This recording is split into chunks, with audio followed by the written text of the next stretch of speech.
L'info écho avec Capital. Le coup de gueule du jour est poussé par l'UFC Que Choisir qui estime que Lidl ne respecte pas ses devoirs avec son robot cuiseur, le Monsieur Cuisine Connect. L'enseigne avait assuré que le produit serait disponible durant 15 semaines dans au moins 200 magasins de la chaîne. Seulement après une enquête et des visites dans les magasins, l'UFC Que Choisir révèle que seuls 28% des magasins de cette liste en proposaient dans leur rayon lors du passage des enquêteurs. Si Lidl ne respecte pas ses engagements, l'enseigne risque une lourde amende, surtout qu'elle a fait la promotion du produit dans 200 spots à la télévision.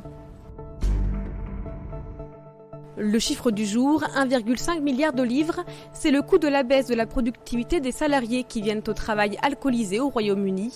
En effet, selon une étude réalisée par l'Institut londonien de l'alcoolologie rapportée par Les Échos, boire un verre après le travail en semaine et revenir alcoolisé au travail le lendemain a des effets sur la productivité des salariés.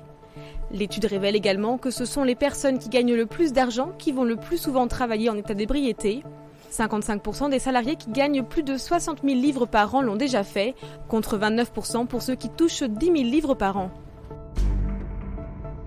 On poursuit avec l'équipementier aéronautique français Lateco Air qui pourrait être entièrement racheté par le fonds d'investissement américain Searchlight.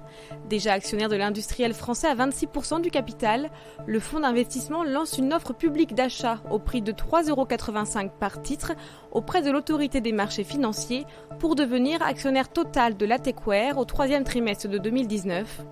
En faisant une telle offre, il montre qu'il est convaincu du potentiel de l'entreprise française, sortie de lourdes difficultés en 2015.